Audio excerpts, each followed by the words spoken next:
নেতার বাড়িতে হঠাৎই বিস্ফোরণ রান্নাঘরে এবং সেই বিস্ফোরণে এক মহিলা গুরুতর আহত হয়েছেন। কিন্তু ভোটের ময়দানে হঠাৎ করে কি করে বিস্ফোরণ হলো, কি ঘটেছিল ঘটনাটি জানাবেন আমাদের প্রতিনিধি জিয়া আমাদের সঙ্গে সরাসরি রয়েছে, তার সঙ্গে কথা বলবো।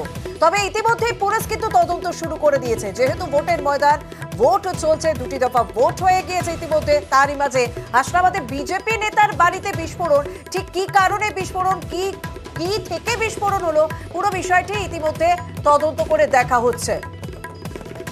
বিজেপি নেতার বাড়িতে কি তাহলে বোমা মজুদ ছিল? কি বলছে বিজেপি নেতা জানাবেন আমাদের প্রতিনিধি জিয়ার সঙ্গে রয়েছেন। জিয়া, প্রথমেই জানতে চাইবো যে বিজেপি নেতার বাড়িতে বিস্ফোরণের খবর পাওয়া যাচ্ছে, ঠিক কি কারণে বিস্ফোরণ, প্রাথমিক অনুমান কি এবং বিজেপির পক্ষ থেকে কি বলা হচ্ছে? দেখো, একেবারে ঘড়ির কাঁটা তখন 10:30 11টা নাগাদ, সেই সময় হঠাৎই বিকট আওয়াজ হয়। অর্থাৎ বিজেপি নেতা নিমাই দাস, একে 2021 সালে এই হিঙ্গলগঞ্জ বিধানসভা তিনি প্রার্থী ছিলেন, তার ভাই দিলীপ দাস, একেবারে পাশাপাশি দুটি বাড়ি, সেই বাড়িতেই হঠাৎ বিকট আওয়াজ হয় এবং সেখানে লণ্ডভণ্ড হয়ে যায়। তারপরেই ছুটে আসে দিলীপ দাস। দিলীপ দাস সেই সময় বাড়িতে ছিলেন না, তার পরিবারও বাড়িতে ছিলেন না, পাশের পাড়ায় সেখানে একটা অনুষ্ঠান বাড়িতে গেছিলেন। সেই সময় তারা বিকট আওয়াজ পেয়ে তারা বাড়িতে ছুটে আসে এবং এসেই দেখে লণ্ডভণ্ড অবস্থায়। কিন্তু তাদের স্পষ্ট দাবি, তারা ঘরে গিয়ে দেখে সেখানে বারুদের গন্ধ পেয়েছে। কিন্তু তিনি প্রাথমিকভাবে মনে করেছিল যে গ্যাস সিলিন্ডার ব্লাস্ট হয়েছে, কিন্তু কোনো গ্যাস সিলিন্ডার অক্ষত অবস্থায় ছিল। সেখানে বিকট আওয়াজ হয় এবং বারুদের গন্ধ পায়। কিন্তু তার স্পষ্ট দাবি, সেখানে কোনো রকম ভাবে বোমা বা বিস্ফোরক যদি কিছু রাখা ছিল না, তাহলে বিস্ফোরণ হলো কিভাবে? এখানেই স্পষ্ট এবং তার ইঙ্গিত তিনি দিয়েছিলেন, যে সঙ্গে শাসক দল তৃণমূল কংগ্রেস যুক্ত থাকতে পারে, তারাই অন্য কোনো জায়গা থেকে বোমা বা বিস্ফোরক যদি কিছু রেখে দিলীপ দাসের বাড়িতে রেখে এই বিজেপিকে দলকে কালিমালিপ্ত করার চেষ্টা করছে, এমনটাও তিনি অভিযোগ করেছিলেন।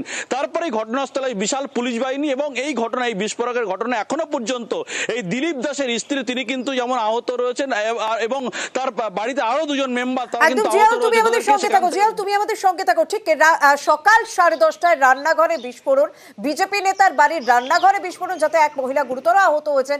যারা এই ঘটনার সাক্ষী, যাদের সামনে এই ঘটনা ঘটেছে, তারা কি বলছেন শুনবো। বৌমা রান্না করছিল, ওর একটা ভাত একটা তরকারি হয়ে গেছে, মিট সেটের পেছন দিকটায় বাগানের দিকে, ওখান থেকে কিছু একটা বাস্ট করেছে। ও নিজেও বলতে পারছে না যে কি বাস্ট করলো। তৃণমূল তো বলছে আপনি নাকি ভোটের আগে বোমা বাড়িতে মজুত করে দেয়, এটা তো তৃণমূলের বক্তব্য, সে তারা বলতেই পারে। বোমা বলেও আমি বলতে পারছি না, কি যে বাস্ট করলো সেটাও বলতে পারছি না।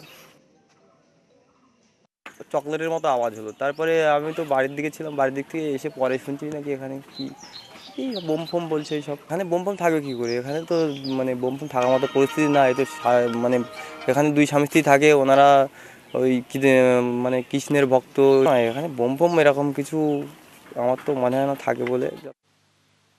স্বাভাবিক ভোটের সময় যখন এই ঘটনা, তাও আবার বিজেপি নেতার বাড়িতে বিস্ফোরণ, তখন রাজনৈতিক চাপানুতত্ব শুরু হয়ে গিয়েছে। কুণাল ঘোষ তিনি ইতিমধ্যে এক্স হ্যান্ডেলে পোস্ট করেছেন এই ঘটনার সঠিক তদন্তর দাবি করেছেন তিনি। কুণাল ঘোষ তিনি সঠিক তদন্তের দাবি করে কি বলছেন, একবার শোনা যাক। হিঙ্গলগঞ্জ বিধানসভা হাসনাবাদ পঞ্চায়েত, যেখানে বিজেপির দখলে আছে, সেখানে খুব পরিচিত বিজেপি নেতা নিমাই দাস, সেই নিমাই দাসের ভাইয়ের বাড়িতে বোমা বিস্ফোরণ হয়ে গেল। গুরুতর জখমের খবর আসছে। ব্লাস্ট এতটাই জোরদার যে বাড়িঘর ভেঙে পুড়ে একসা হয়েছে, সব ছিটকে গেছে। কি ফেটেছে? বোমা। কার বাড়িতে?